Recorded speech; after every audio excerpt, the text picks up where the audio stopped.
Morning sir. हाँ, आज हम लोग नया चैप्टर स्टार्ट करने जा रहे हैं, आपका फंक्शन।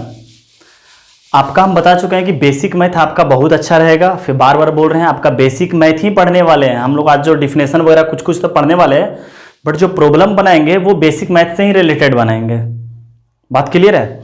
सेकेंड बात कि आपका जब से बेसिक मैथ स्टार्ट किया पढ़ाना, आपका कोई होमवर्क नहीं मिल रहा है, समझ गए। तो इस कंडीशन में आपका जिम्मेवारी और ज़्यादा बढ़ जाता है कि आपका जो 4 चैप्टर पढ़ा रखे हैं, डिटरमिनेंट, मैट्रिसेस और वेक्टर और 3D, समझ गए, इस पर ज़्यादा से ज़्यादा पकड़ बना लें।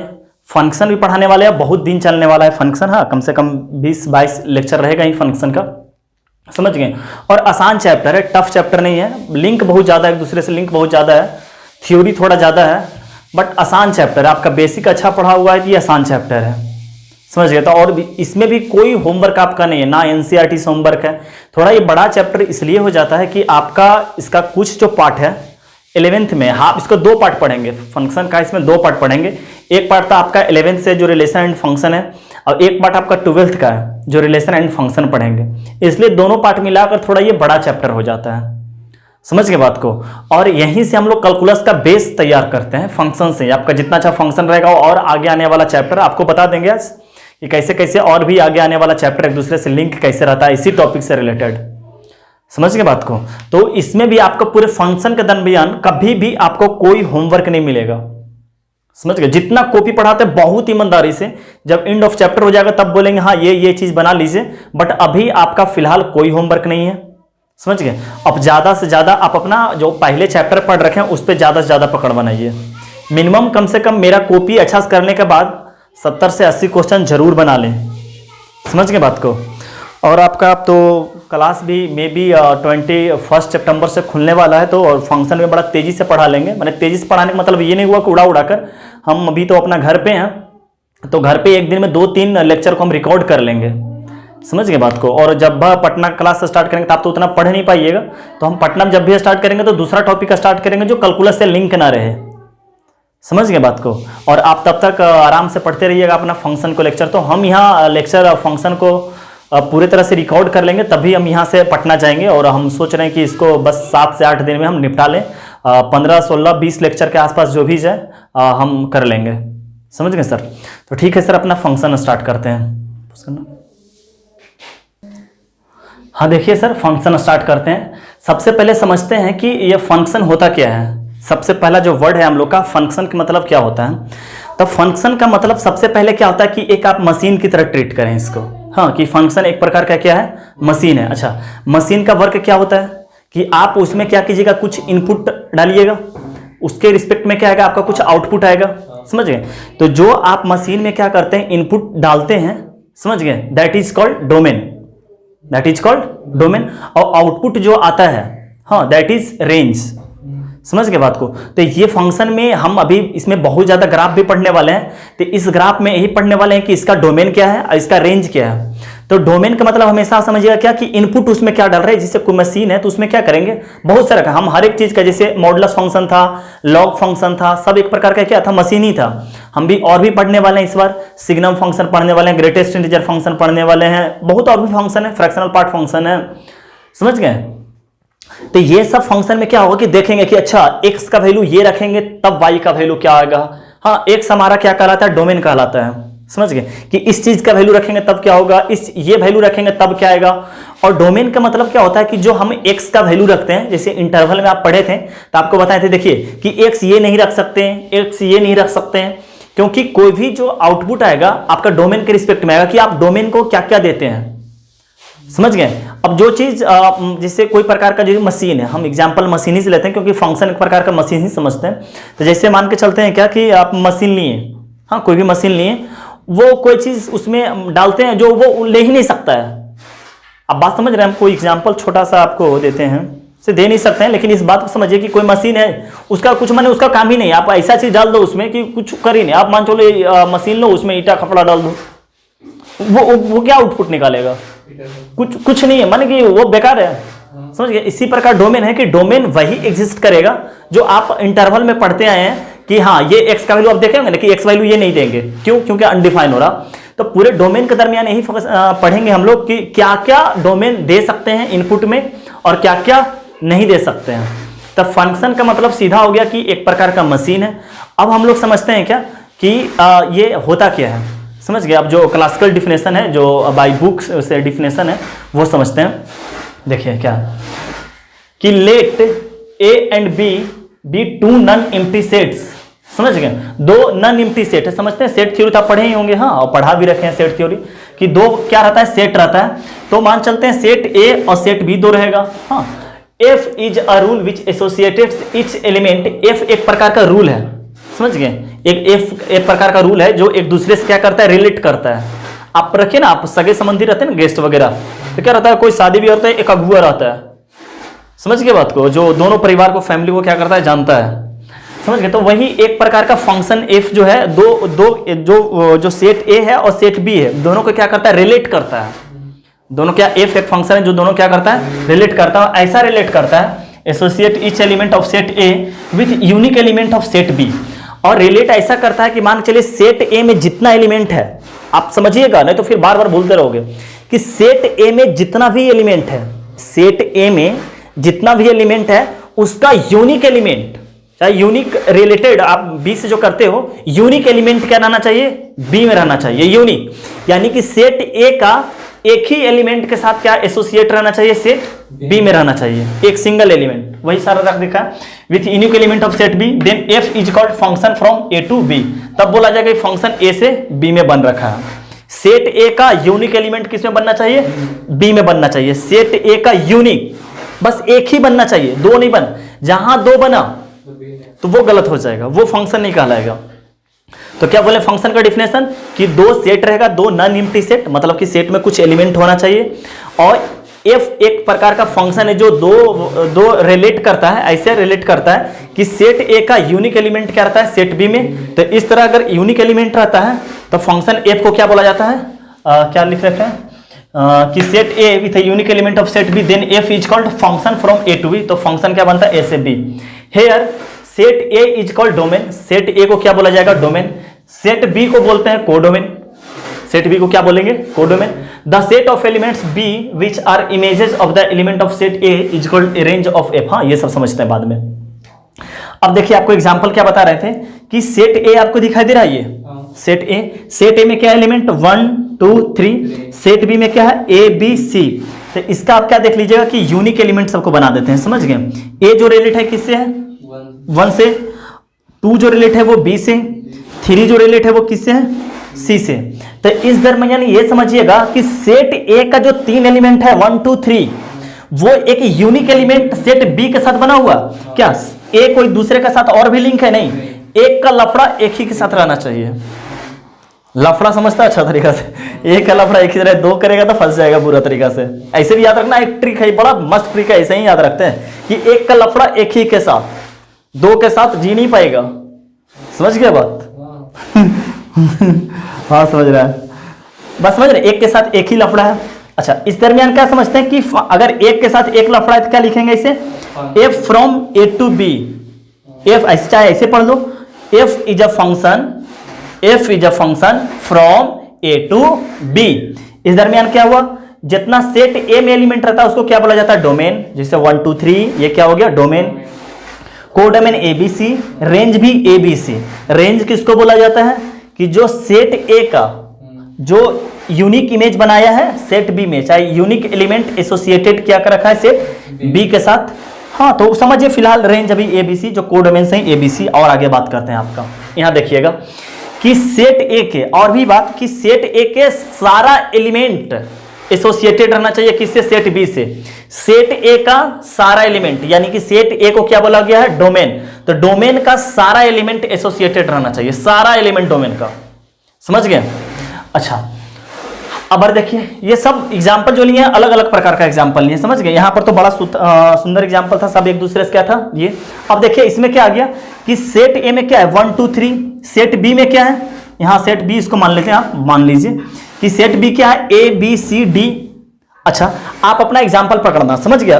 आप एक ही रूल पे अपना चल रहा कि एक का लफड़ा एक के साथ, यानी कि यूनिक कोडोमेन का एक एलिमेंट बनना चाहिए, डोमेन का। तो एक का क्या है ए के साथ, 2 का क्या है बी के साथ, 3 का किसके साथ है? सी के साथ लफड़ा है। समझ गए बात को? अच्छा, ए का जो इतना सारा एलिमेंट था डोमेन का, वो सारा एसोसिएटेड हो गया सेट बी के साथ। समझ गए? इसका सारा सेट ए का जो डोमेन है वो सारा एसोसिएटेड किसके साथ होना चाहिए? सेट बी के साथ होना चाहिए। अच्छा, बी में जो एक एलिमेंट बच गया डी, उससे अपने को क्या लेना देना? एक के सारा एसोसिएटेड तो हो गया। आपका रूल बोल रहा ना कि एक यूनिक इमेज बनना चाहिए, एक यूनिक बनना चाहिए। समझ गए? तो आपका डोमेन का यूनिक तो बन रहा है, इसमें कोई दिक्कत नहीं। आपका तो रूल, आप सेट बी में बच जाए ना रहे, उससे अपने को क्या लेना देना? तो इस कंडीशन में देखिए कि क्या बोला जाएगा? G is a function from A to B. अब हुआ कौन है? जी। जोड़ने वाला ए और बी को कौन है? जी। ये आगे हम लोग पढ़ेंगे बड़ा अच्छा तरीका से, जैसे अभी नहीं भी कुछ समझ में आ रहा होगा, कोई धीरे धीरे सब समझ जाएंगे हम लोग। समझ गए? बड़ा मजेदार चैप्टर है। अब देखिए इसका डोमेन का नाम पर क्या हो गया बेटा? 1 2 3। को डोमेन के नाम पर क्या हो गया? ABCD। अब देखिए रेंज हम बड़ा अच्छा तरीका समझ लेंगे। अबर जो रेंज है क्या हुआ? ABC। अच्छा, आप ऐसे भी समझ सकते हैं कि अबर रेंज, अबर को डोमेन, यहां पे क्या था कि को डोमेन और रेंज दोनों सेम हो गया था, बट अब यहां क्या हो गया? को डोमेन और रेंज क्या हो गया? दोनों डिफरेंट हो गया। Reason is what? रीजन ये है कि सेट ए का, आप देखिए रेंज का डिफिनेशन बोल रहे हैं, रेंज का डिफिनेशन क्या बोल रहे हैं कि सेट ए का जो यूनिक एलिमेंट बना है सेट बी में, जितना बना है सिर्फ वही रेंज कहलाएगा। क्योंकि अब देखिए आप ऐसे समझ सकते हैं कि एफ ऑफ ए, अब देखिए इसके मतलब क्या होता है बेटा, वो आपको बता देते हैं, यहां से ही बता देते हैं कि इसके मतलब क्या होता है कि F of A, F of A का मतलब क्या होगा कि ए जो 1 आप जब इनपुट दिए इसको 1, तो ये क्या बनकर आया? ए। जब इसको इनपुट दिए 2 तो ये क्या बनकर आया? बी। जब इसको इनपुट दिए 3 तो ये बनकर क्या आ गया? सी। तो ये जब इनपुट 1 2 3 दिए तो आउटपुट क्या आया? A B C. तो जो आपका आउटपुट आया सिर्फ उसी को रेंज बोलेंगे। समझ गए? तो आप इसके अनुसार देखें, एफ ऑफ 1 दिए तो ए आया, एफ ऑफ 2 दिए तो बी आया, एफ ऑफ 3 दिए तो सी आया, डी तो कहीं आया ही नहीं। किसी डोमेन के लिए डी बना है? नहीं। तो रेंज वो नहीं कहलाएगा। रेंज वही कहलाएगा जो सेट ए के साथ एसोसिएट एक यूनिक एलिमेंट सेट बी में है। बाकी डी का अगर कोई एलिमेंट बच जाए उससे कोई लेना देना भाई, वो को डोमेन में आ जाएगा। ऐसे भी आप अगर मान के चलिए कि अपना तो ये डोमेन कहलाता है, ये को डोमेन, ये डोमेन, ये को डोमेन, तो ऐसे भी कभी भी कहीं पर अगर ऐसा लिख रहे कि F is a function A to B, तो इसको समझ जाइएगा कि ए को क्या बोला जाता है? डोमेन, अब बी को क्या बोला जाता है? को डोमेन। समझ गए? अच्छा, ये बात समझ गए कि कभी कभी क्या होगा? रेंज जो होगा को डोमेन के बराबर हो जाएगा। बराबर यहां दिख रहा कि रेंज को डोमेन के बराबर है। या कभी क्या क्या होगा कि रेंज जो है सबसेट हो जाएगा को डोमेन का। सबसेट का मतलब क्या हुआ बेटा?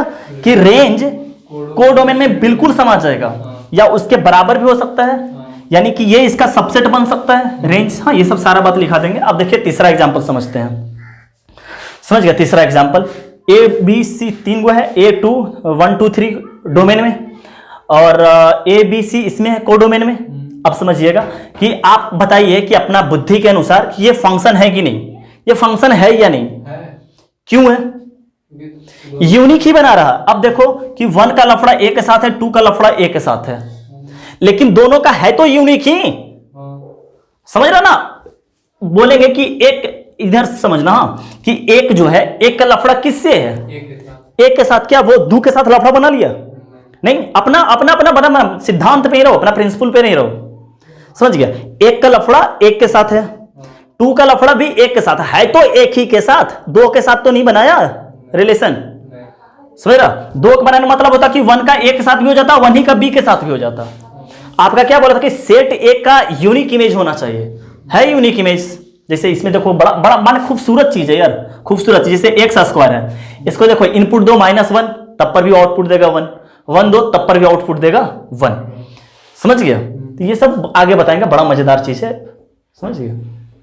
तो यूनिक बना रहा, ये भी बना रहा, ये भी बना रहा, 3 के साथ भी बना रहा। तो इसका यूनिक को डोमेन के साथ क्या हो रहा? नहीं, आपका डोमेन का एक सिंगल एलिमेंट रहना चाहिए, यूनिक एलिमेंट होना चाहिए। समझ गया? डोमेन का तो क्या है? 1 के साथ ए, 2 के साथ भी ए, 3 के साथ बी। तो क्या हो गया? अपना डोमेन हो गया 1 2 3, को डोमेन हो गया एबीसी, और रेंज क्या हो गया? A B. अभी भी क्या है? सबसेट ऑफ को डोमेन है। तो इतना आपका क्लियर है बिल्कुल? तो इसको आप अच्छे तरीके से नोट कर लीजिए, हम आगे बढ़ते हैं। हाँ देखिए, अब तक अभी 3 एग्जाम्पल से हम लोग क्या समझे थे कि फंक्शन कब कब बनाता है। अब देखिए फंक्शन कब नहीं बनेगा। अब देखिए इसमें ये तो नोट ऑफ फंक्शन है, ये तो कैसे फंक्शन नहीं है ये समझते हैं कि एक का लफड़ा कितना के साथ हो गया, दिख रहा, 2 के साथ। हम क्या बोले थे कि डोमेन का यूनिक इमेज क्या बनना चाहिए, कोडोमेन में। तो क्या गया आपका 1 का क्या बना, ए भी बन गया इमेज, और 1 का ही क्या बन गया, इमेज भी बन गया, यानी कि 1 का क्या हो गया, 2 के साथ लफड़ा हो गया, 2 के साथ लफड़ा हो गया, तो ये फंक्शन नहीं कहलाएगा। क्लियर है, तो वही लिखा हुआ है note a function because 1 has 2 element in codomain. Clear है। अब देखिए 5वां एग्जांपल में क्या बोले थे, आपको डिफिनेशन क्या बताए थे डोमेन का, फंक्शन का डिफिनेशन क्या बताए थे कि सेट ए का सारा एलिमेंट एसोसिएट किसके साथ होना चाहिए, बी के साथ। सेट ए का सारा एलिमेंट, तो क्या सेट ए का सारा एलिमेंट एसोसिएट है, नहीं है, तो ये भी फंक्शन नहीं कहलाएगा। क्यों, क्योंकि not a function because 2 has no image, 2 कोई इमेज ही नहीं बनाया। कोडोमेन में एलिमेंट छूट जाए उससे कोई मतलब नहीं अपने को, बट डोमेन का कोई भी एलिमेंट नहीं छूटना चाहिए। आपका ट्रिक क्या बेटा, बस एक ट्रिक याद रखना, क्या, लफड़ा एक ही के साथ होना चाहिए। समझ गए, विदेश में तो लफड़ा 2 के साथ हो जाता, बट इंडिया में एक ही के साथ लफड़ा होता है, तो एक ही के साथ लफड़ा रखियो। अब देखना क्या कि रेंज क्या कहलाता है, सबसेट कोडोमेन का होता है। क्या कभी कभी क्या होता है, रेंज और कोडोमेन दोनों बराबर हो जाता है। याद क्या होता है कि रेंज जो होता है कोडोमेन में बनता है, यानी सिंपल सी बात है कि रेंज कभी भी बनेगा तो वो कोडोमेन का ही एलिमेंट से बनेगा। ये बात अभी तक क्लियर हो चुका है। अच्छा, दूसरी बात कि F is a function A to B, किससे क्या हुआ कि ए को क्या बोला जाता है, डोमेन, अब बी को क्या बोला जाता है, कोडोमेन। इसको पढ़ा कैसे जाता है, वी रीड एज लिखते हैं, we read as F is a function from A to B. हाँ, इसे पढ़ा जाता है ए टू बी, या F mapping A to B. Function का दूसरा नाम क्या है, मैपिंग भी बोल सकते हैं या मैप सिंपल बोल सकते हैं। फंक्शन और मैप दोनों एक ही नाम है, समझ रहे बात को। तो वही ए टू बी या ए से बी रिलेट करवा दिया, एफ दे दिया यहां पे, समझ गए बात को। इसको भी नोट कर लीजिए आप लोग।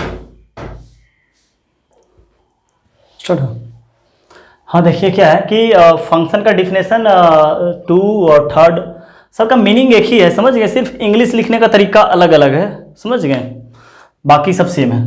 क्या है डिफिनेशन 2 कि if an element a belongs to A, मतलब सेट ए का बात कर रहा है, a belongs to A is associated with an element b belongs to B, then B is called the image of a. तो b क्या कहलाएगा, जैसे क्या बताएं आपको कि जैसे कि मान के चलिए कि सेट ए ये है, चाहे आप एक छोटा सा एग्जांपल पहले दे लेते हैं कि एग्जांपल के नंबर के, मान चलिए सेट ए में जो है एक ही एलिमेंट है ए, और सेट बी में एक ही एलिमेंट है बी, समझिए, इससे क्या है रिलेट है, मान चलते हैं फंक्शन क्या है, एफ है। क्लियर है बात। तो क्या बोल रखा है कि ए जो है ए से बिलोंग कर रहा है, बी जो है बी से बिलोंग कर रहा हो, तो क्या बोला जाएगा, फंक्शन तब कहलाएगा कि इमेज क्या बोला जाएगा, B belongs to B, then B is called, ये जो बी है, समझ गए, ये बी जो है ए का इमेज कहलाएगा।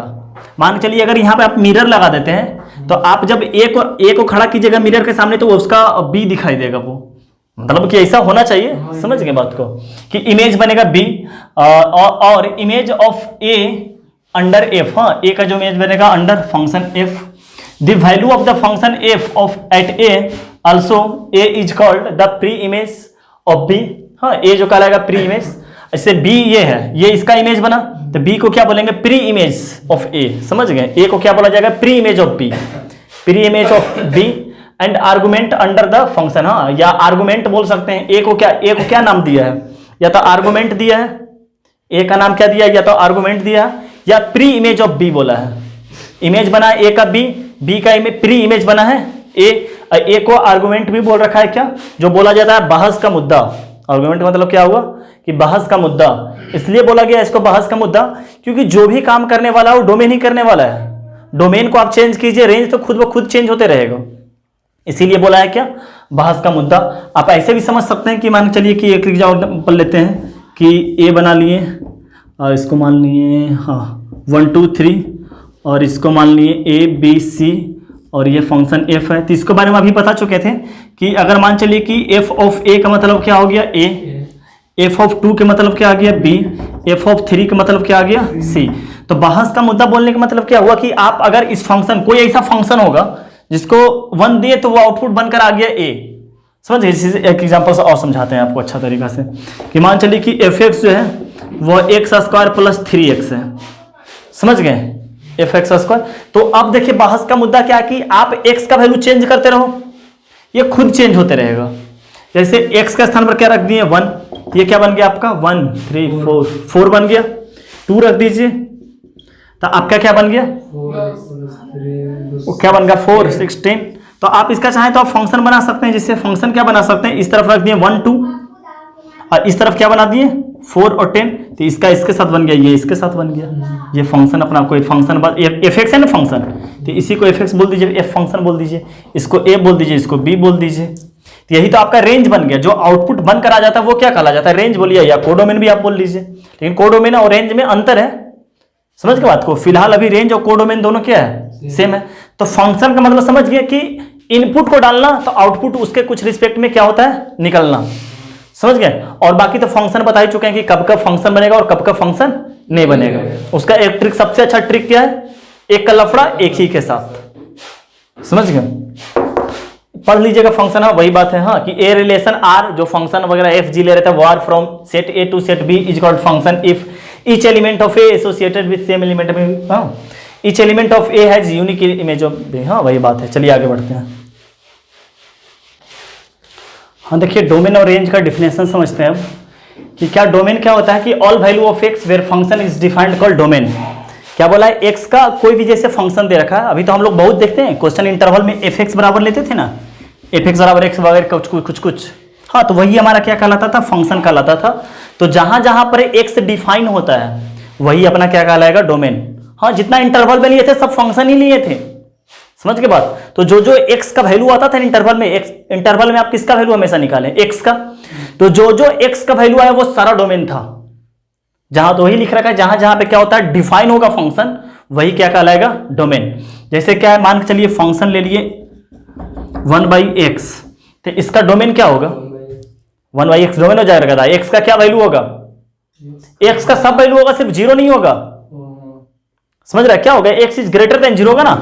एक्स क्या क्या हो सकता है, कुछ भी ले लो ना, उससे क्या मतलब है अपने को, सिर्फ जीरो नहीं आना चाहिए कि नीचे जीरो आ गया, इसका मतलब क्या आ गया, वो जो अनडिफाइन हो जाएगा। तो एक्स का साथ, तो वही अपना क्या हो गया, डोमेन हो गया, एक्स का वैल्यू। इसके एक्स के रिस्पेक्ट में जो जो वैल्यू फंक्शन का रखने पर, एक्स का जो जो वैल्यू लिए फंक्शन में रखें, उसके रिस्पेक्ट में जो आउटपुट आया वो सब सारा क्या कहलाएगा, रेंज कहलाएगा। जैसे फंक्शन एफ एक्स बराबर 1/x दिया हुआ था, तो आप मान के चलिए एक्स के स्थान पर रखे 2, तो क्या बन गया 1/2। एक्स के स्थान पर रखे 3, तो क्या बन गया 1/3। तो ये सब 1/2 1/3 1 के रिस्पेक्ट में 2 के रिस्पेक्ट में सब क्या आ रहा, सब रेंज आ रहा। तो वही दूसरा डिफिनेशन क्या दे रखा कि collection of function in input, input में जो जो देते हैं आप वो क्या कहला जाता है, डोमेन।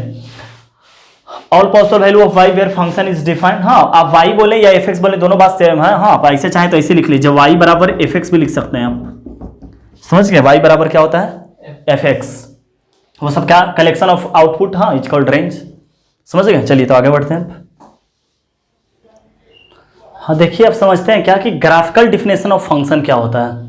समझ, अभी तक फंक्शन का डिफिनेशन ही पढ़ रहे हैं, हाँ अभी तक समझे फंक्शन क्या होता है और डोमेन और रेंज क्या होता है, समझ के बात को। वो भी डोमेन का बस इतना ही जानते हैं, एक्स का वैल्यू को डोमेन बोलेंगे और वाई का वैल्यू को रेंज बोलेंगे। फंक्शन कैसे कैसे होता है ये बात अब देखते हैं। ग्राफिकल डिफिनेशन क्या होता है कि if we draw a line parallel to Y axis, हाँ मान चलिए कोई ग्राफ दे रखा है और उसके ग्राफ में क्या कहते हैं, वाई एक्सिस के पैरेलल लाइन खींचते हैं। If cuts graph of function only 1 point, अगर ग्राफ को एक पॉइंट पर कट करता है तब वो कहलाएगा सिंगल वैल्यू फंक्शन, और वो फंक्शन बनेगा ही बनेगा, हाँ उसको फंक्शन भी बोलेंगे हम लोग।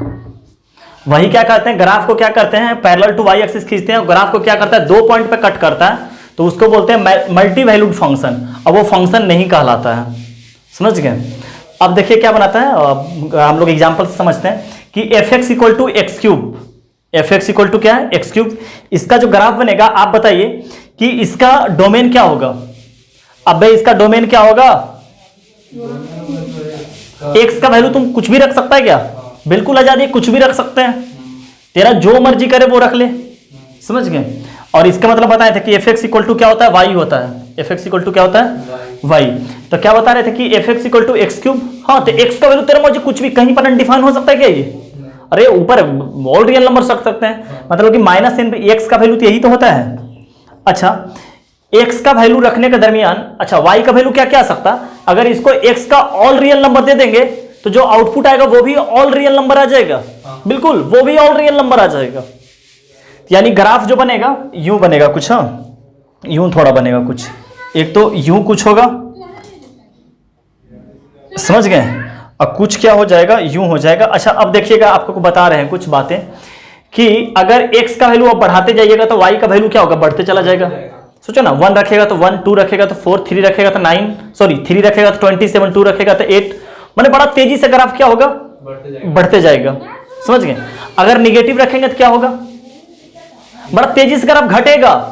सोचो ना बात को, अगर x का वैल्यू पॉजिटिव इनपुट, अगर इसको क्या देते हैं, देखो ग्राफ से समझाते हैं कुछ कुछ, कि अगर x का, याद भी रखना, समझ गया, कि अगर x का वैल्यू अगर पॉजिटिव देते हैं तो ग्राफ क्या होगा, बड़ा तेजी से इंक्रीज करेगा। ग्राफ क्या करेगा, इंक्रीज। जब x का वैल्यू तुम निगेटिव दो, -1 दो, इसका वैल्यू क्या आ गया, -1, -2 दो, वैल्यू क्या आएगा, -8 हो जाएगा, होगा ना वैल्यू -8, -3 दो, -27 हो जाएगा। ग्राफ क्या हो रहा है, घटते जा रहा, -1 तो क्या रहा है, जैसे जैसे डोमेन को घटा रहे हैं, डोमेन बोलने का मतलब जैसे जैसे x का इनपुट क्या दे रहे हैं, कम दे रहे हैं, ग्राफ का ये y का वैल्यू रेंज जो है वो क्या जा रहा, घटते जा रहा। देखना यहां पर, देखना कि x का वैल्यू जैसे जैसे बढ़ा रहे हैं, ग्राफ क्या हो रहा, बढ़ रहा है। देखो ना, x का वैल्यू बढ़ा रहे हैं, ग्राफ क्या हो गया, जिस वक्त इन्फिनिटी पे गए ग्राफ कहां चला गया, इन्फिनिटी पे चला गया। इसी तरह क्या हो रहा कि x का वैल्यू जैसे जैसे हम घटा रहे हैं, मतलब कि इनपुट क्या दे रहे हैं, निगेटिव दे रहे हैं, इनपुट इस तरफ होने का मतलब क्या है, घटते जाना। उसी तरह ग्राफ क्या हो रहा, घट रहा है। और जिस वक्त इसको -इन्फिनिटी दे दिए, ये कहां चला गया, -इन्फिनिटी। तो रेंज के मतलब क्या होता है, कि रेंज के मतलब ये वाला, ग्राफ देखकर ये वाला बताओ, समझ गया। डोमेन का मतलब होता है ग्राफ देखकर ये बताओ। तो बताओ x एक्सिस और y, ये यहां से यहां तक क्या है, x एक्सिस को ग्राफ ये क्या पूरे घेर लिया, पूरे घेर लिया, तो डोमेन क्या हो गया, r, मतलब रियल नंबर।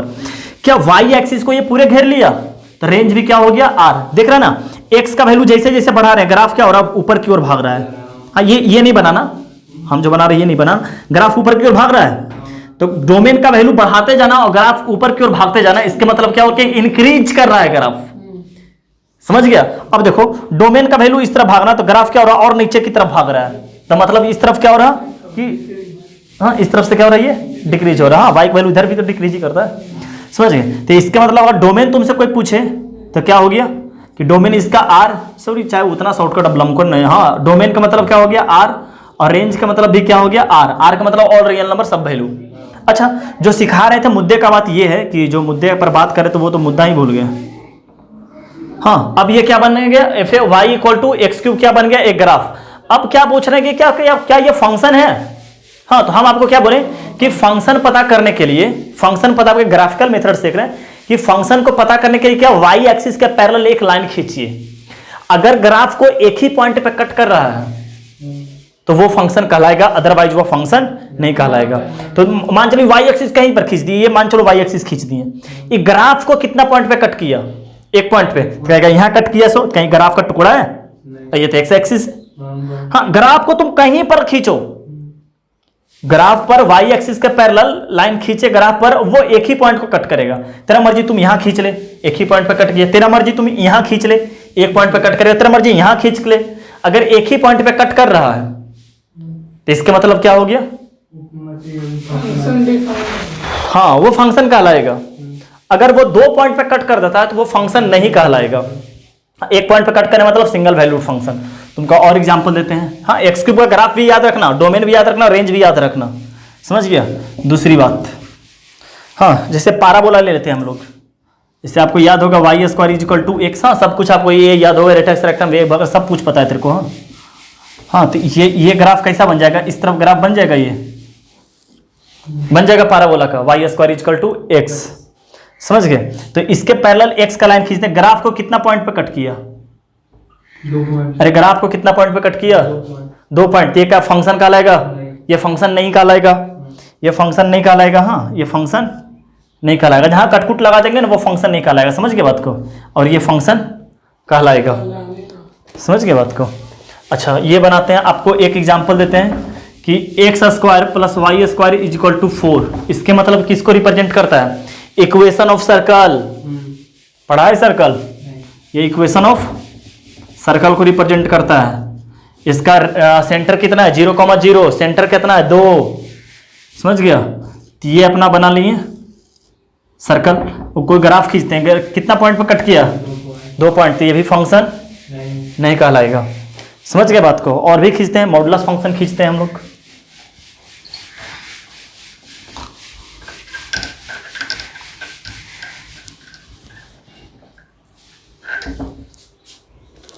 सर चौथा है ना, तीसरा एग्जाम्पल ले लिया, चौथा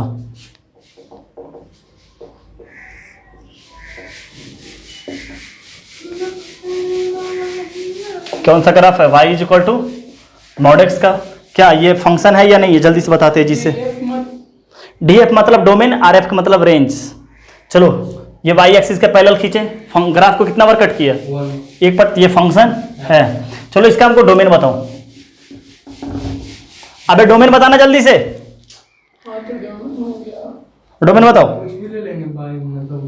अबे डोमेन बताना, डोमेन किसको बोल रखे हैं? ऑल रियल नंबर हो गया ना। अब देखो ना, डोमेन का मतलब तुम एक्स एक्सिस ग्राफ को देखो कि एक्स को कितना कवर कर रखा है। समझ गया? डोमेन देखने का मतलब क्या बोले कि वो एक्स एक्सिस को कितना कवर किया है। देखो ना, यहां से लेकर यहां तक पूरे कवर कर लिया एक्स एक्सिस को। चलो रेंज बताओ। रेंज बोलने का मतलब वो वाई एक्सिस को कितना कवर किया है कि ये 0 है अपना। हाँ अरे ग्राफ देखो वाई एक्सिस को कितना कवर किया है, तो खोपड़ी ही नहीं काम करता। अबे कितना ग्राफ कितना कवर कर रहा है वाई एक्सिस को? ग्राफ कहां से स्टार्ट हुआ है? 0 कहां तक गया है? तो वही रेंज हो गया अपना। डोमेन कभी पूछे तो देखो ग्राफ को वो कितना कवर कर रहा है। समझ गया? और रेंज कभी पूछे तो वाई एक्सिस को वो कितना कर, सॉरी डोमेन पूछे तो वो एक्स एक्सिस को कितना कवर कर रहा है, रेंज पूछे तो वाई एक्सिस को कितना कवर कर रहा है। तो 0 से इन्फिनिटी। समझ गया? ये फंक्शन है अपना। समझ गए? और भी बनाते हैं, साइन एक्स का बनाते हैं।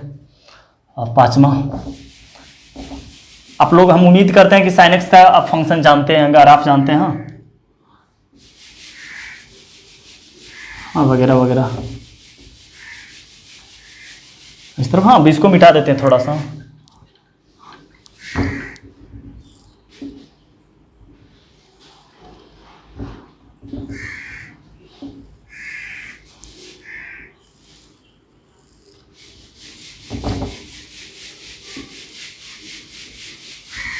तो y is equal to -1।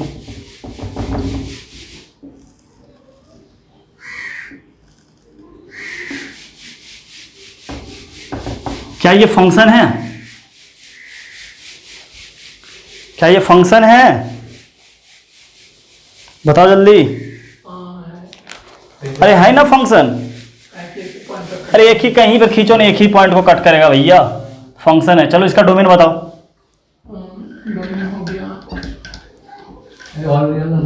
All real देखो ना, एक्स एक्सिस को पूरे घेर लिया ना, -∞ प्लस इन्फिनिटी। रेंज बताओ। अरे -1 से 1 तक ना घेरा है, ग्राफ देखो ना। वाई एक्सिस को कितना घेर रखा है? ये तो 0 हो गया। वाई एक्सिस को कितना घेर रखा है? देखो ना, 1 से लेकर -1 के बीच में बंद गया है। रेंज कितना हो गया? 1 से -1। समझ गया बात को? चलो नोट कर लो। हाँ देखिए, अब डिफिनेशन देखते हैं कंटिन्यूअस फंक्शन का। हाँ हम लोग कंटिन्यूअस का फंक्शन, हम लोग तो कंटिन्यूटी एक चैप्टर ही पढ़ने वाले हैं, बट अभी थोड़ा हल्का हल्का कंटिन्यूअस फंक्शन का भी जरूरत पड़ जाता है। तो कंटिन्यूअस फंक्शन उसी को बोलते हैं जिसका ग्राफ ना बिना पेन उठाए तो बना दे। समझ गया? यही डिफिनेशन है, सबसे सुंदर डिफिनेशन है। बाकी तो फिर LHL equal to RHL equal to f(f) करेंगे ही करेंगे, बट अभी सिर्फ इतना जान के जिसका ग्राफ बिना पेन तो उठाए खींच सकता है वो क्या कहलाएगा? हाँ जैसे साइन एक्स हो गया, कॉस एक्स हो गया, वगैरह वगैरह वगैरह। हाँ जैसे साइन एक्स अगर आप बनाते हैं, पालाइन ले लेते हैं, y इक्वल टू क्या लेते हैं, अभी तुरंत बनाए थे। तो क्या करते हैं, इसका एक्स एक्सिस कोऑर्डिनेट दे रखा है। समझ गए? तो बिना देखो पेन उठाए बनकर आप बना देंगे। यूं यूं यूं यूं। हाँ अच्छा पेन उठ गया, अरे भैया नहीं उठा। हाँ इधर से बनाते आ रहे हैं ना, सर बात को इस तरफ से हम उल्टा बना दिए। जैसे यहाँ से स्टार्ट करते देखो कैसे, यूं देखो पेन कैसे नहीं उठता है। हाँ यूं यूं यूं यूं, हम उल्टा हल्का बना दिए ना, यूं यूं करते चले जाएंगे। हाँ तो अपना पेन तो कहीं उठा नहीं, ये क्या कहलाएगा अपना कंटिन्यूअस फंक्शन। दूसरा मान लेते हैं y इज इक्वल टू क्या मान लेते हैं, cos x। क्या क्या बनता है, y एक्सिस के सिमेट्रिक के ओट ग्राफ बनता है, तो क्या बन जाएगा यूं। हाँ कुछ यूं टाइप का। हाँ ये इसी तरह और ये इसी तरह होते चला जाएगा। हाँ तो हम लोग जो ग्राफ बनाते हैं एक्चुअल, हाँ हम लोग तुमको लगा होगा पेन उठा लिए, बट पेन वगैरह नहीं उठाए हम लोग, ग्राफ यूं यूं यूं यूं वगैरह वगैरह करते चले गए। समझ गए। अब बनाते हैं तीसरा मान, चलो बनाते हैं y is equal to X का ग्राफ। तो y is equal to X का ग्राफ तो बहुत ही आसान है।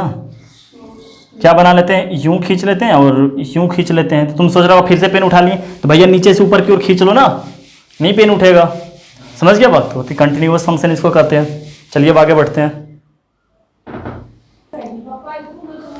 हाँ देखिए, आपको कंटिन्यूअस फंक्शन में क्या बता रखे थे कि बिना पेन उठाए आप जो ग्राफ को खींच देते हैं वो क्या कहलाता है, अपना कंटिन्यूअस फंक्शन कहलाता है। और कंटिन्यूअस फंक्शन का देखिएगा कि वाई एक्सिस का मिनिमा क्या है, वाई एक्सिस का मिनिमा क्या है और वाई एक्सिस का मैक्सिमा क्या है।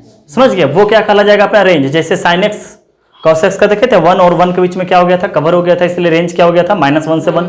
हाँ ये सब बहुत डिटेल बता रखा था। और जैसे एक बनाए थे वाई स्क्वायर, हाँ आपको वाई इक्वल टू एक्स खींच दिए थे ये, तो वाई को कितना कवर किया था, नीचे से लेकर ऊपर तक कवर कर लिया ना, तो वो क्या कहलाएगा, ऑल रेंज हो गया, ऑल रियल नंबर।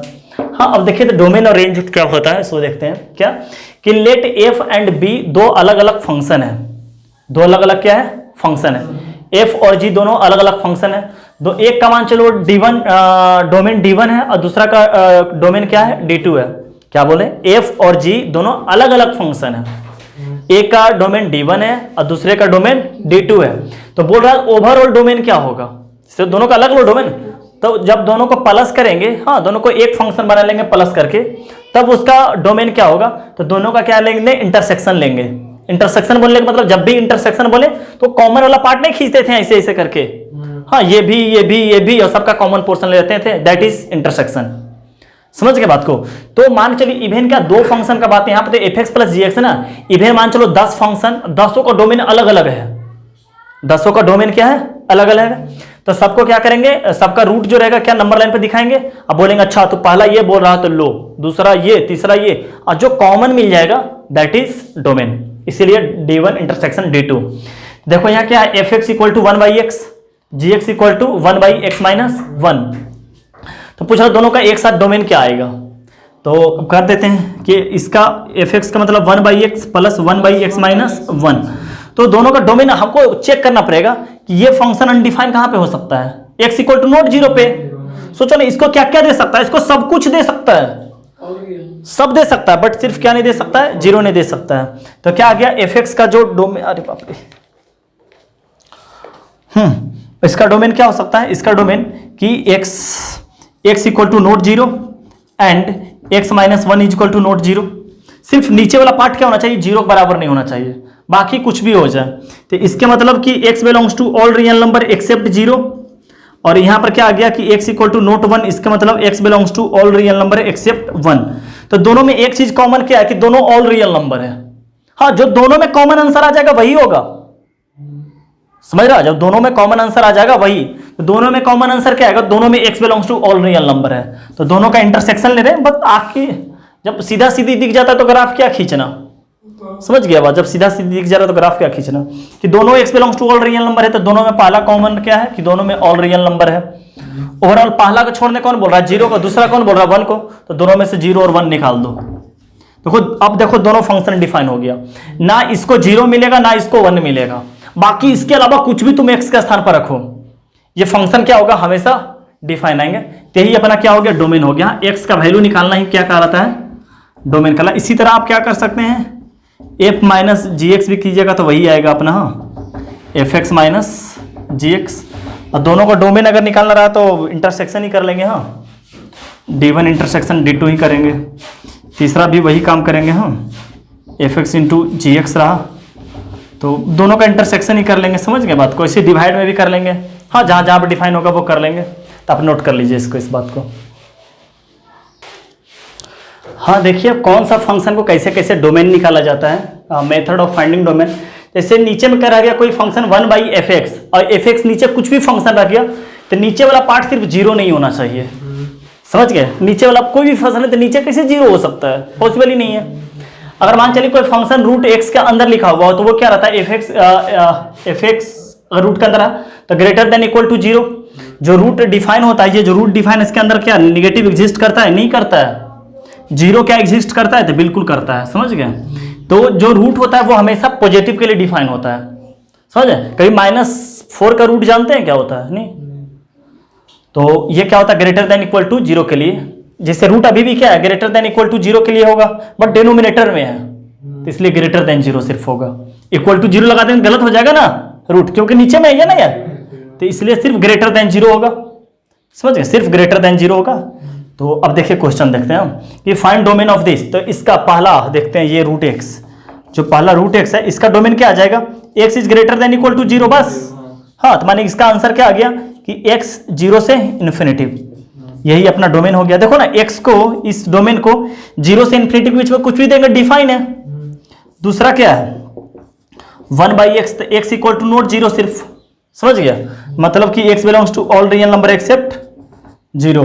तीसरा क्या है, फंक्शन नीचे लिख रखा है x माइनस 1, तो क्या होना चाहिए x minus 1 is equal to not 0। x minus 1 is equal to not 0, इसका मतलब कि x is equal to not 1, x is equal to not 1, तो इसका मतलब क्या हुआ, x belongs to all real number except क्या आ गया, 1 आ गया।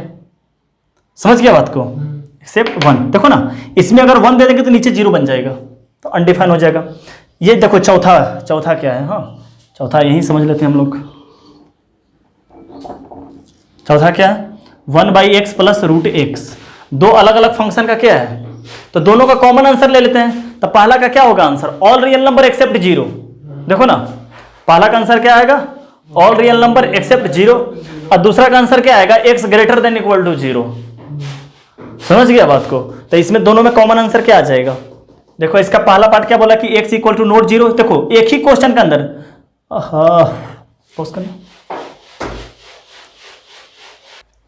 हाँ देखिए आपको क्या बता रहे थे कि दो अलग अलग फंक्शन को डिफाइन कैसे, दोनों का अलग अलग डिफाइन कीजिए। पहला इसका पार्ट क्या बोल रहा कि x इक्वल टू नोट 0, पहला पार्ट इसका क्या बोल रहा कि x equal to not 0 and दूसरा पार्ट क्या बोल रहा कि x is greater than equal to 0।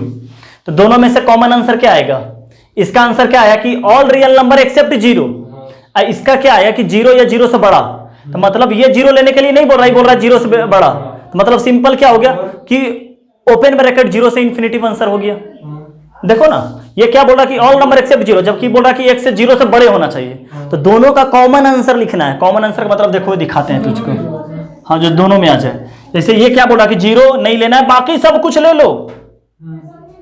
0 नहीं लेना, बाकी सब कुछ ले लो। चलो एक रूट 0 हो गया, अच्छा एक रूट और भी 0 ही है। तब देखो पहला बात क्या बोला है कि सब कुछ ले लो, सब कुछ। समझ गया, तो सब कुछ ले लिए, यहां से स्टार्ट किए। सब कुछ लेने का मतलब ये हो गया कि सब कुछ ले लिए, 0 पर होल दे दिए।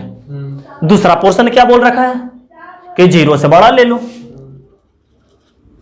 तो दोनों में कॉमन आंसर क्या आ गया, ये और ये। तो देखो एक जगह पे सॉलिड है, एक जगह पे होल है, तो डिफाइन करने के लिए जो होल रहेगा उसी को लेंगे ना। तो x बिलोंग्स टू क्या आ गया, 0 से इन्फिनिटी, ये अपना आंसर हो गया। हाँ बोल रहे थे ना, या तो हाँ यही होता है इंटरसेक्शन, D1 इंटरसेक्शन D2। देखो ठीक क्या कि x इक्वल टू नोट 0, बाकी सब कुछ ले लो, तो ये आंसर हो गया अपना। क्लियर है, क्लियर है बिल्कुल, कि दो अलग अलग फंक्शन था तो दोनों को अलग अलग डिफाइन किए, दोनों को क्या किए अलग अलग, और दोनों का कॉमन आंसर लेंगे। ये बात समझ में आ गई आपको। अब देखिए इसको बनाते हैं, समझ गया, तुम लोग लिख लेना आराम से।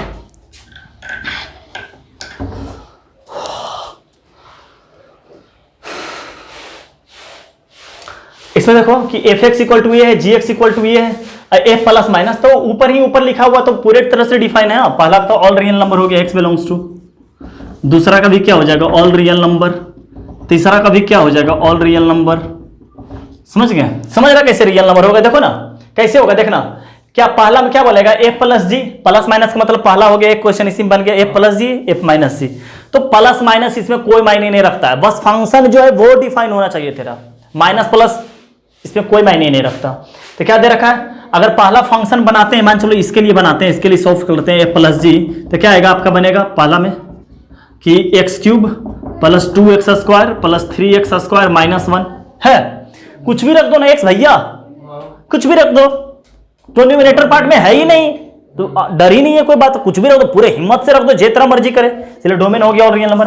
अगर माइनस ही हो जाता तो क्या फर्क पड़ता, माइनस हो जाता है प्लस हो जाता, मल्टीप्लाई ही हो जाता तो क्या फर्क पड़ता, कुछ भी रख देते।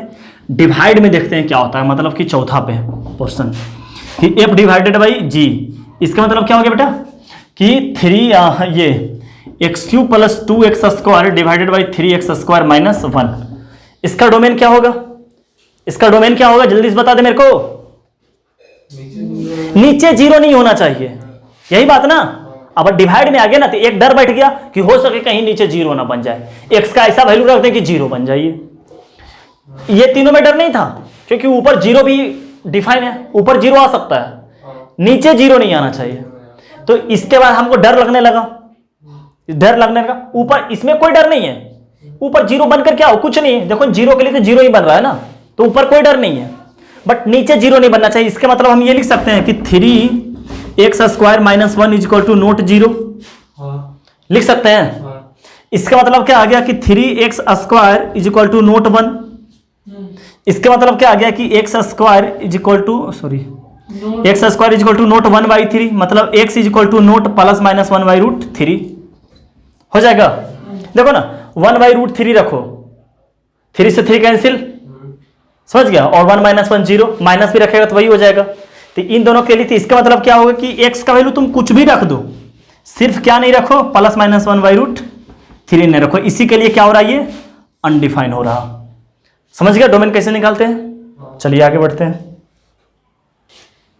हाँ देखिए इसमें डोमेन निकालते हैं। पहला में क्या है कि अंडर रूट में क्या है, x² + 1, तो पहला क्या जो अंदर रहे वो क्या होना चाहिए, > 0 होना चाहिए। बिल्कुल सही है। x का हर एक वैल्यू के लिए x² क्या है, खुद पॉजिटिव है, और 1 क्या है, खुद पॉजिटिव है, तो पॉजिटिव होगा ही, x belongs to all real number हो गया। दूसरा तुमको कहां पे डर लग रहा है, नीचे जीरो नहीं होना चाहिए, तो बोल दो तुम इसको कि नीचे तुम जीरो नहीं होना, तो बोल दिया ठीक है नीचे जीरो नहीं होंगे, तो मतलब बोल दिया कि ठीक है तो +-2 नहीं लेना, तो मतलब क्या आ गया, x belongs to all real number except +-2। समझ गया। चलो आगे बढ़ते हैं। हाँ देखिए अब समझते हैं कि फंक्शन कितना तरह का होता है। आपको इससे पहले हम आपको कुछ सचेत कर देते हैं, कुछ चीज़ बता देते हैं आपको। हाँ आराम से समझ लीजिएगा कि फंक्शन कितना तरह का होता है। फंक्शन हाँ लिखने की जरूरत कुछ भी नहीं है, सिर्फ समझते जाइएगा, समझ गए बात को, सिर्फ कर समझते जाइएगा ताकि आप मन से पढ़ें। हाँ कि फंक्शन आप ऐसे याद रखिए, ILATE, हाँ यही फंक्शन होता है। फंक्शन तो जानते हो हर एक चीज फंक्शन है, अपने आप में सब कुछ फंक्शन है, इन्फिनिटिव फंक्शन है। बट इन्फिनिटिव फंक्शन भी क्या बना है, पाछी से बना है। हाँ आइलेट अभी तो फंक्शन बन ही रहा, साथ ही साथ इंटीग्रेशन का एक फार्मूला है। हाँ आइलेट वो बताएंगे हाँ कि आइलेट कैसे ट्रिगोमेट्रिक फार्मूला है, सॉरी इंटीग्रेशन का फार्मूला है, समझ गए, वो बाद में पढ़ेंगे। तो फंक्शन इतना ही का तरह का है, उसमें भी ये फंक्शन इसको दो तरह का सा बांट रखा है। एक तो अकेला झेल रहा है ए, अकेला कौन झेल रहा है, ए, बाकी झेलने वाला सब आई, चाहे एल ले लेते हैं, एल टी क्या धीरे लिखते हैं क्या है, आई है, इसके बाद एल है, इसके बाद टी है, इसके बाद क्या है, ई है। समझ गए बात को, ये सब है। तो इस तरफ क्या है, ए, मतलब कि इस तरफ 4 फंक्शन और इस तरफ एक फंक्शन, तो ए को बोला जाता है अलजेब्रिक फंक्शन। ए का मतलब क्या हो गया, अलजेब्रिक। आई का मतलब क्या हो गया, इनवर्स ट्रिगोमेट्रिक फंक्शन, वो भी अपने आप में एक फंक्शन है, समझ रहे हैं ना। इनवर्स इसके जस्ट बाद पढ़ने वाले हैं, देख लो टाइप ऑफ फंक्शन में ही आ गया, समझ लो इनवर्स कितना ज्यादा इंपॉर्टेंट है। इनवर्स हाँ बोलते चले जाते हैं, इनवर्स ट्रिगोमेट्रिक फंक्शन। एल का मतलब लॉगरिथमिक फंक्शन, टी का मतलब ट्रिगोमेट्रिक फंक्शन, आपको ऑलरेडी टी को पढ़ा चुके हैं। समझिए ट्रिगोमेट्रिक फंक्शन में से कौन सा पार्ट आपको याद रखना है जो 100% तय है, वो कौन सा पार्ट, जहां से आपको 6 ग्राफ पढ़ाए थे, y = sin x, y = cos x, y = tan x, और उससे रिलेटेड आपको रेंज निकालना बताए थे, वो सब सारा जाकर पढ़ लीजिएगा। समझ रहे बात को, आपको ग्राफ पढ़ा रखे थे और उससे रिलेटेड आपको ट्रिगोमेट्रिक से रेंज बता रखे थे, टोटल रेंज बता रखे हैं। हम पढ़ाने वाले नहीं है ट्रिगोमेट्रिक फंक्शन, बिल्कुल नहीं पढ़ाने वाले हैं। हाँ अरे मतलब वही रेंज हम ऑलरेडी पढ़ा चुके हैं, फंक्शन का ही पार्ट था, वो ऑलरेडी टिर्गो में ही पढ़ा रखे हैं रेंज, वो पढ़ लीजिएगा आप लोग, क्वेश्चन आता है, पढ़ लीजिएगा आप लोग। हाँ तभी आपका फंक्शन का ही टॉपिक है वो लॉगरिथमिक पढ़ेंगे, अब पढ़ चुके हैं। हाँ आपका लॉगरिथमिक ये हो गया, टी का मतलब ट्रिगोमेट्रिक हो गया, और ये ई है ना, ई का मतलब एक्सपोनेंशियल फंक्शन पढ़े। हाँ और ई का मतलब अलजेब्रिक। इस तरह मतलब आप समझिएगा क्या कि एक अलजेब्रिक कर छोड़कर सब सारा क्या होता है, ट्रांसडेंटल फंक्शन कहलाता है। वो सब सारा हम लोग लिख लेंगे, समझ गए, वो सब सारा क्या कहलाता है, ट्रांसडेंटल फंक्शन कहलाता है अलजेब्रिक को छोड़कर। तो अलजेब्रिक अकेला नहीं झेल रहा, इसमें भी बहुत तरह का है। अलजेब्रिक में देखो बताते हैं कितना फंक्शन है अलजेब्रिक के अंदर। पहला क्या है आपका आता है मॉडुलस फंक्शन। समझ के बात है, पहला देखिए, अब जो पॉलिनोमियल पढ़ रहे हैं सबसे पहले आता है पॉलिनोमियल फंक्शन। समझ गए, पॉलिनोमियल फंक्शन। पॉलिनोमियल सारा बन जाता है अलजेब्रिक फंक्शन। हाँ, दूसरा आप ले लीजिए रेशनल फंक्शन, रेशनल। अब तीसरा इसमें ले लीजिए रेशनल, इरेशनल, इरेशनल फंक्शन। फिर ले लीजिए एक पीस वाइज फंक्शन आता है, हाँ PICE, पीस वाइज फंक्शन। लिखना कुछ भी नहीं है, बस देखते जाइए सिर्फ, पीस वाइज फंक्शन। समझ के बात को। अब पीस वाइज अकेला 4 तरीका 5 तरीका से खेलता है। हाँ, अब तो उतना नाम भी हमको नहीं याद है ना। पीस वाइज देखो कितना तरीका से हो जाता है, आपको बता देते हैं। मॉडुलस फंक्शन, ये देखो कितना ब्रेक हो रहा। मॉडुलस फंक्शन, आपका signum function, greatest integer function, fractional part function. फिर इसके बाद बोला जाता है डिफिनिट फंक्शन। समझ गए, डिफिनिट फंक्शन में आपका आ जाता है लिमिट, कंटिन्यूटी और डिफरेंशिएबिलिटी। हाँ, ये इतना जब पढ़ेंगे तब जाकर फंक्शन समाप्त होगा। तो डिफिनिट फंक्शन तो एक अलग ही चैप्टर पढ़ते हैं, जो लिमिट अलग चैप्टर पढ़ते हैं, इनवर्स अलग चैप्टर पढ़ते हैं, वगैरह वगैरह। तो ये सब तरीका, इतना ही फंक्शन हम लोग पढ़ने वाले हैं। तो इतना फंक्शन सिर्फ 11th का टॉपिक में क्लियर होगा। समझ गए बात को, इतना कुछ पढ़ने वाले हैं कितना, और आगे जाकर रिलेटेड ये सब चैप्टर बन रखा है। समझ गए बात को। तो हम लोग पॉलिनोमियल का हेडिंग तो दे रखे हैं, वही पढ़ते हैं। ये बात समझ गए ना कैसे कैसे होता है। आइलेट का मतलब इनवर्स, एल का मतलब लॉग, ए का मतलब अलजेब्रिक, अलजेब्रिक में भी पॉलिनोमियल, रेशनल, इरेशनल, पीसवाइज में आपका आ गया मॉडुलस, सिग्नम, ग्रेटेस्ट और आपका डिफिनिट फंक्शन, हाँ वगैरह वगैरह। हाँ, ये सब लिखने की जरूरत नहीं है, आप लोग नोट मत कीजिएगा। हाँ, अब पॉलिनोमियल फंक्शन तो ऑलरेडी जानते हैं, समझ गए। तो पॉलिनोमियल क्या होता है, ax² + bx + c = 0 वगैरह सब क्या होता है, पॉलिनोमियल होता है। हाँ, क्यूबिक पॉलिनोमियल है तो क्यूबिक पॉलिनोमियल, लीनियर पॉलिनोमियल। हाँ, जिसका हाईएस्ट पावर डिग्री कितना होता है, 1 होता है, वो लीनियर पॉलिनोमियल कहलाता है। जिसका हाईएस्ट पावर डिग्री कितना होता है, 2, वो कहलाता है क्वाड्रेटिक पॉलिनोमियल कहलाता है। जिसका हाईएस्ट पावर डिग्री 3, वो क्यूबिक पॉलिनोमियल कहलाता है। फिर बाई क्वाड्रेटिक पॉलिनोमियल कहलाता है, वगैरह वगैरह वगैरह। समझ गए, बाकी सब जनरल सबको क्या बोलते हैं, पॉलिनोमियल ही बोलते हैं। पॉलिनोमियल का खासियत एक है कि पॉलिनोमियल फंक्शन जो होता है उसका जो ग्राफ बनता है वो ऑलवेज कंटिन्यूअस बनता है। वो ऑलवेज क्या बनता है, कंटिन्यूअस। जैसे y² = x, जैसे कि y = x²। हाँ, ये पाराबोला के साथ क्वाड्रेटिक भी तो है। अरे पाराबोला के साथ क्वाड्रेटिक भी तो है। ये क्या कंटिन्यूअस फंक्शन ही है। समझ गए बात को, ये क्या है।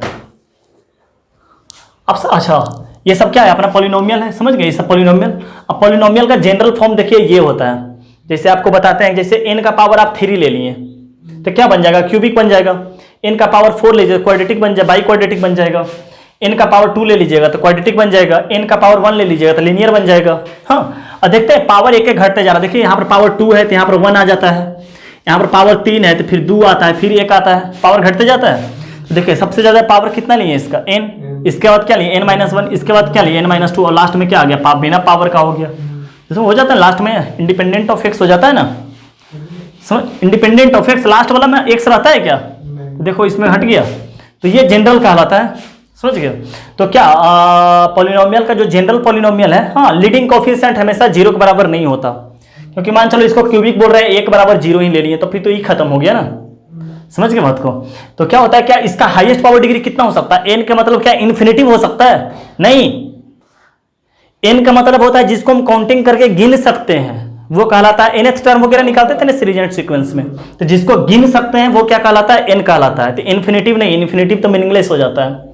हाँ देखिए, आप पॉलिनोमियल फंक्शन है जो ऑलवेज कंटिन्यूअस, जैसे y² = x² ले लिए, ये भी क्या है, पॉलिनोमियल है। अरे x² क्वाड्रेटिक, ये कैसा बनेगा आपका ग्राफ, यू बनेगा, ये यू बना लेगा। ये हो गया क्वाड्रेटिक, ये आपका क्या बन गया, लीनियर, लीनियर ये बन जाएगा। कंटिन्यूअस फंक्शन बना, कंटिन्यूअस बता ही चुके हैं। और मान चलिए क्यूबिक ले लेते हैं, अभी अभी तुरंत ताजा ताजा बता रखे हैं, ताजा ताजा बताएं कैसा बनेगा। ये सब सारा कहलाता है क्या, हाँ अभी बनाए थे ना इस टाइप का। हाँ, तो ये सब क्या कहलाता है, अपने आप में क्या कहलाता है, कंटिन्यूअस फंक्शन। तो पॉलिनोमियल समझ गए। हाँ, और पॉलिनोमियल फंक्शन हमेशा क्या होता है, अपने आप में कंटिन्यूअस होता है। चलिए आगे और प्रॉपर्टी पढ़ते हैं। हाँ देखिए, आपको बता क्या रहे थे कि पॉलिनोमियल फंक्शन बता रहे थे कि अगर ऑड डिग्री का पॉलिनोमियल फंक्शन रहता है तो उसका रेंज ऑलवेज बिना देखे आप बता दो कि रियल नंबर होगा, ऑल रियल नंबर होगा। समझ रहे हैं? अगर ऑड डिग्री का पॉलिनोमियल रहा तो उसका रेंज ऑलवेज क्या होगा, माइनस इन्फिनिटिव से प्लस इन्फिनिटिव। जबकि अगर इवन पावर का रहता है पॉलिनोमियल तो उसका जो रेंज होगा वो सबसेट टू आर होगा। समझे? Subset to R. अब देखिए एग्जांपल से इस बात को समझते हैं कि मान के चलिए क्या है, y equal to 2x plus 3 odd power polynomial है, कुछ नहीं तो पावर क्या है 1 है। तो इसका रेंज क्या होगा, x का स्थान पर आप क्या क्या रख सकते हो, तेरा मर्जी चाहे कुछ भी रख ले, ऑल रियल नंबर, मतलब कि डोमेन क्या हो गया, ऑल रियल नंबर। तो जब इसको ऑल रियल नंबर दे दीजिए इसके रिस्पेक्ट में y भी क्या दे देगा, ऑल रियल नंबर पूरे दे देगा। समझ गए? तो इसका रेंज क्या आ जाएगा, ऑल रियल नंबर आ जाएगा। y का बिलोंग्स करने का मतलब क्या होता है, रेंज। x का बिलोंग करने का मतलब क्या होता है, डोमेन। ये बात फील होता है अच्छा तरीका कि x का सारा वैल्यू रख देगा तो सारा रियल नंबर आ जाएगा। अच्छा, इसमें देखो y में x का स्थान पर क्या क्या रख सकता है, ऑल सब सारा वैल्यू रख सकता है, मतलब डोमेन तो r हो गया। बट देखो कि अगर x का सारा वैल्यू रख देगा, x का सारा वैल्यू रख देगा तो क्या y का सारा वैल्यू आ जाएगा, नहीं आएगा, निगेटिव पार्ट आएगा ही नहीं। देखो ना यहां पर x स्क्वायर है, -2 रखो तो क्या आएगा 4, 2 रखो तब पर 4, निगेटिव तो आया ही नहीं। तो इसका मतलब ये क्या हो गया, सबसे 2r हो गया। मतलब इसका मिनिमम, इसका डोमेन सबसे कम क्या हो सकता है, रेंज इसका क्या कम, 1। अब 0 पर ये वैल्यू क्या होगा, 0, उस वक्त रेंज क्या आते रहेगा, 1 आते रहेगा। दिख रहा बात को, उस वक्त रेंज इसका क्या आते रहेगा, 1। तो इसका रेंज इस वक्त क्या हो जाएगा, y बिलोंग्स टू 1 से इन्फिनिटी हो जाएगा। देखो इसका सबसे कम वैल्यू क्या हो सकता है, 0।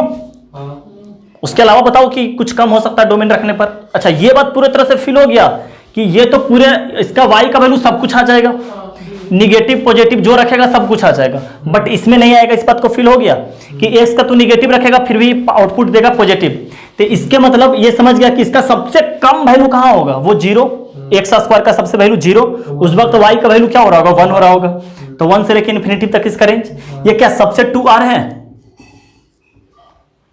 सबसे, ये देखो ना r का घर से ही है ना, सबसे मतलब कि सबसे 2r होने का मतलब है कि ये जो है ये पूरे इसमें शामिल है, पूरे इसमें शामिल है। तो ये तो समुद्र है और ये उसका लोटा है। हाँ, अब देखो ये क्या है, ये निगेटिव है, कभी पॉजिटिव आ ही नहीं सकता है। सोचो ना, x का वैल्यू तू कुछ भी रख ले, कभी पॉजिटिव आएगा, बस अभी 1 को भूल जा फिलहाल के लिए। 0 से माइनस इन्फिनिटी। हाँ, क्या क्या क्या क्या आ सकता है, इसका सबसे कम वैल्यू क्या आ सकता है, 0।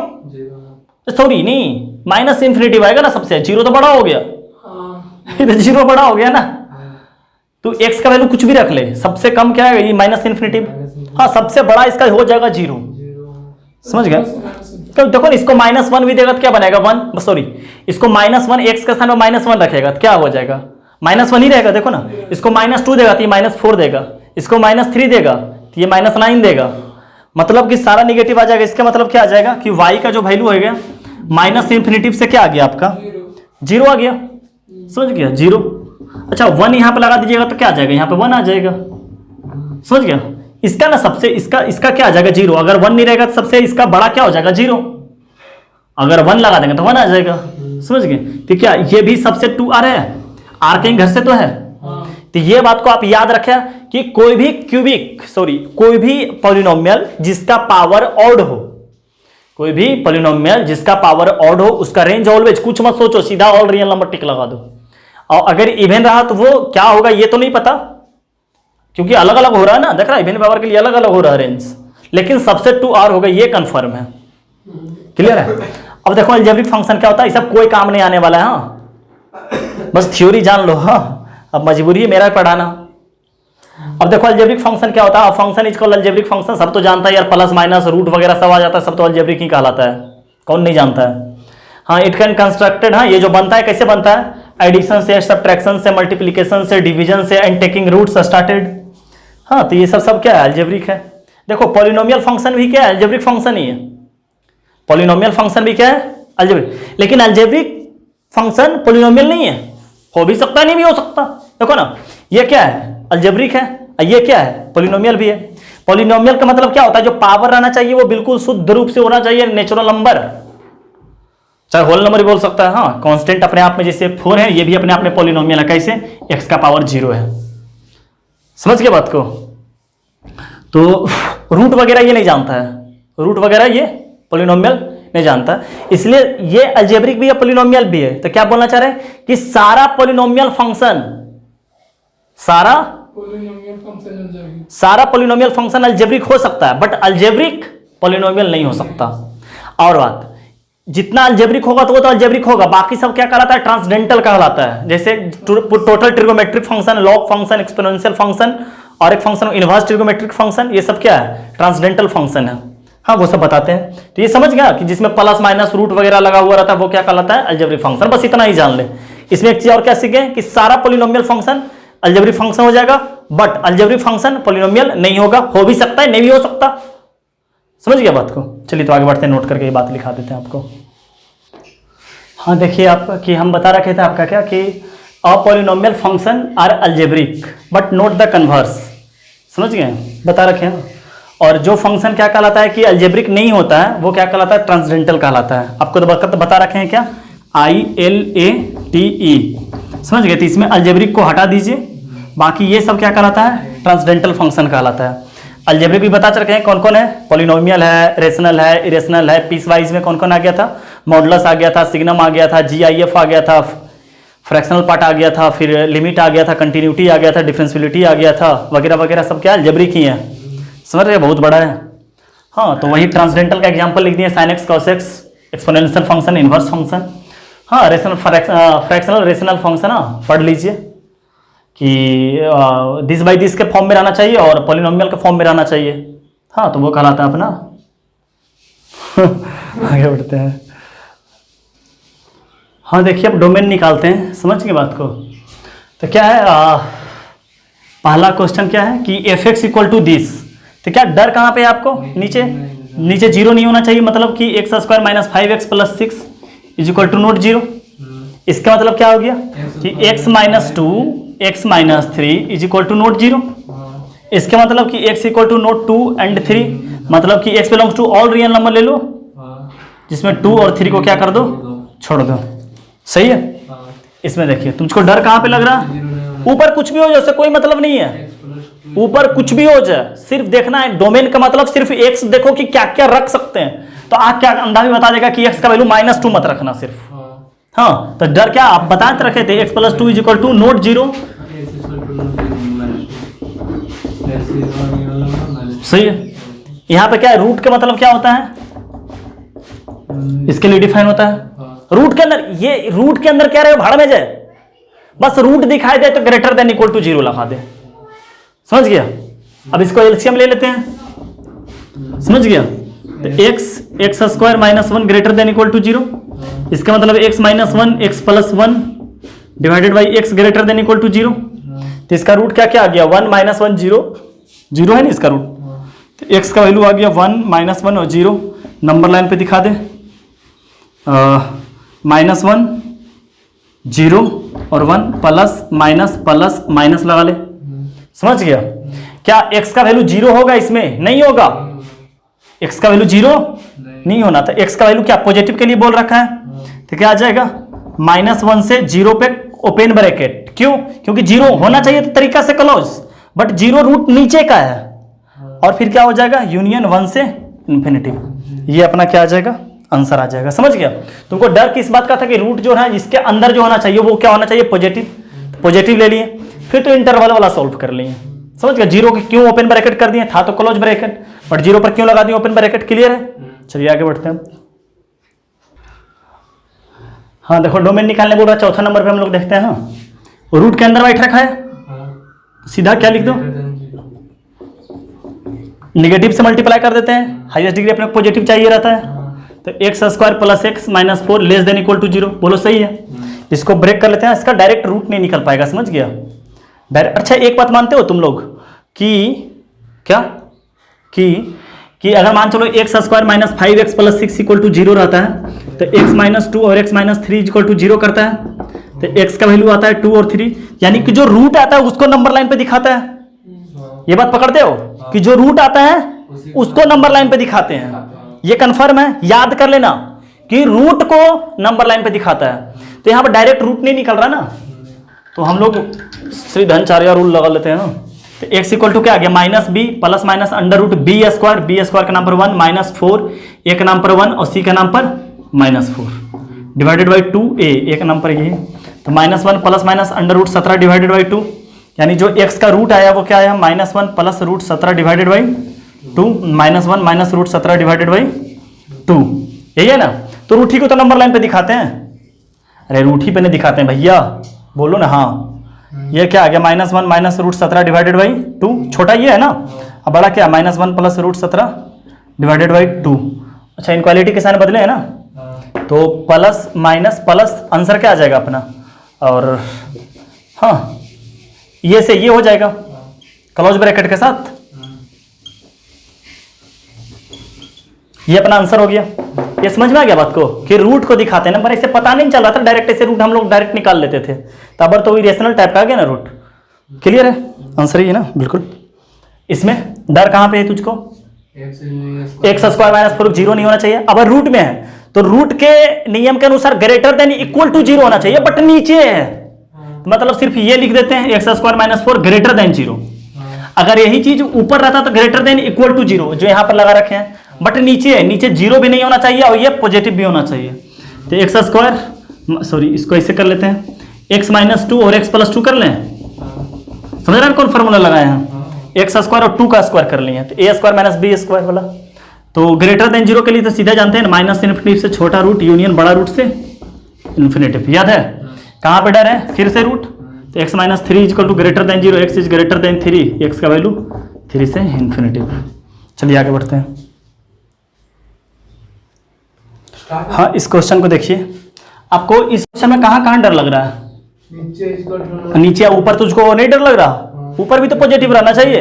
हम जहां जहां पे तुझको डर लगे कि ये होना चाहिए वहां पे खड़का दे यार।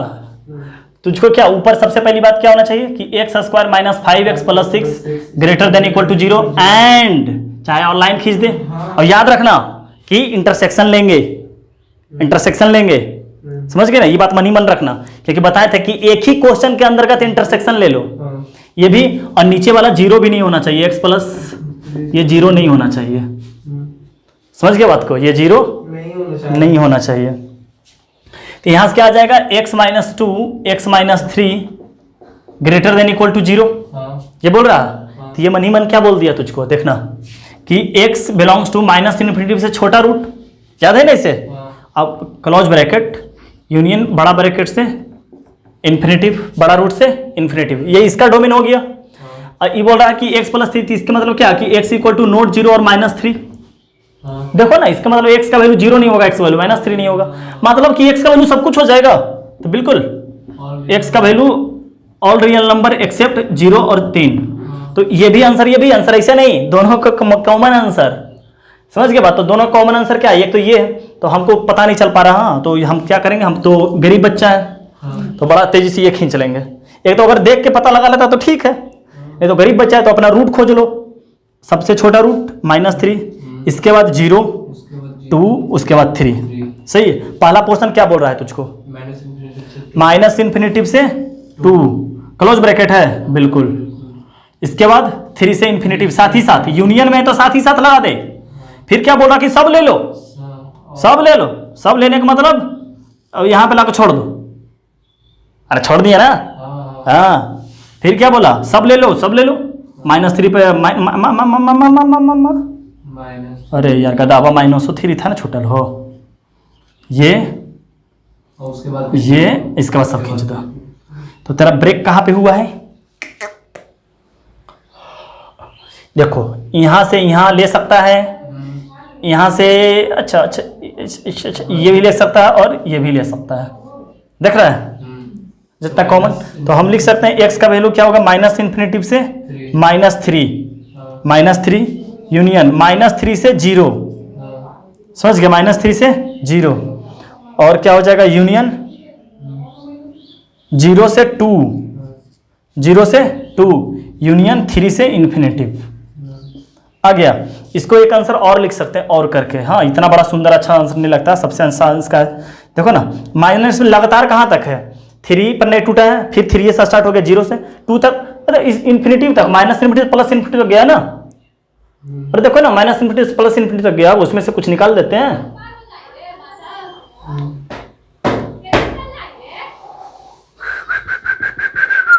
क्या होगा आंसर?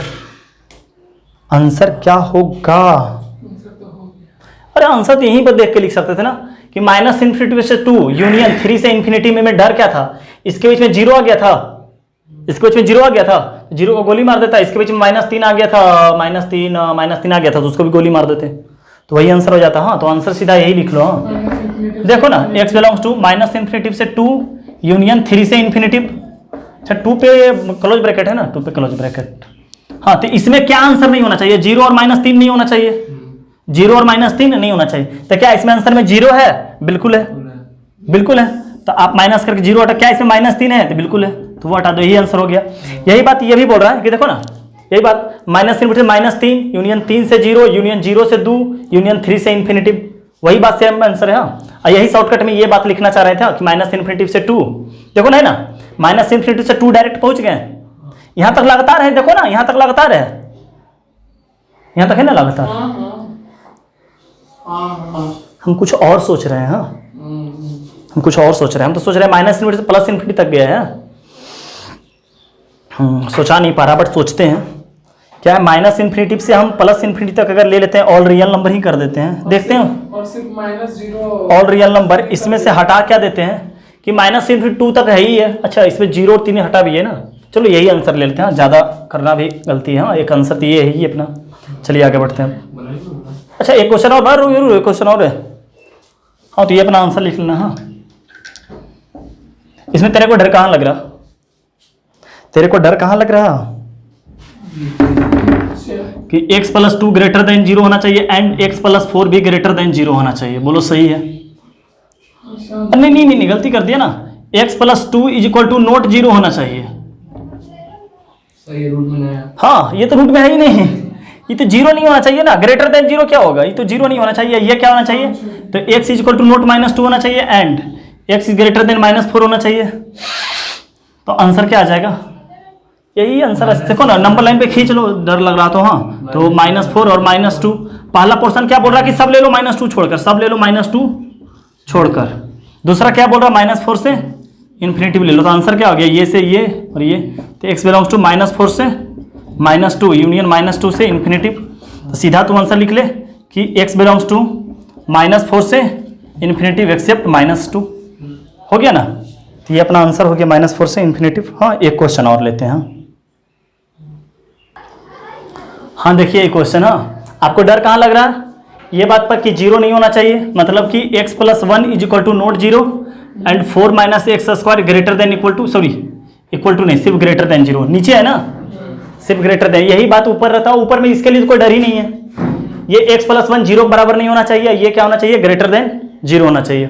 तो इसका मतलब यहाँ क्या आ गया कि x का वैल्यू -1 नहीं होना चाहिए, x का वैल्यू -1 नहीं होना चाहिए। यहाँ पर क्या आ जाएगा कि 4x², हाँ इसको चाहे माइनस से मल्टीप्लाई कर दो तो x² - 4 लेस देन 0, तो x² तो क्या हो जाएगा? x - 2 x + 2 और लेस देन 0 हो जाएगा। तो मतलब कि -2 से 2, छोटा रूट से बड़ा रूट। तो अपना आंसर ले लो। इसमें क्या हो गया कि x belongs to all real number except -1। समझ गए बात को? तो इन दोनों में कॉमन आंसर क्या हो जाएगा? आप ले लो, चाहे ऐसे ले लो कि -2 -1 और 2। तो पहला पोर्शन क्या बोल रहा है कि सब ले लो सिर्फ -1 छोड़ के, समझ गया? और दूसरा पोर्शन क्या बोल रहा है कि -2 से 2 ले लो। तो इन दोनों में क्या आ गया? ये कॉमन आ गया, तो मतलब कि x बिलोंग्स टू -2 से -1 यूनियन -1 से 2 हो जाएगा ये आंसर। और लगातार है तो एक आंसर और लिख सकता है कि x बिलोंग्स टू -2 से 2, समझ गया? -2 से 2 के बीच में -1 आंसर आ गया, तो -1 को हटा दीजिए। क्लियर? सब समझ में आ रहा है बात को कि क्यों कैसे कर रहे हैं? ठीक है सर, तो आज का क्लास हम लोग यहीं पर रखते हैं। हाँ, आप लोग अच्छा से पढ़ लीजिएगा, और भी कल एक्सपोनेंशियल फंक्शन, लॉग फंक्शन वगैरह पढ़ाएंगे। तब तक के लिए बाय बाय, टाटा।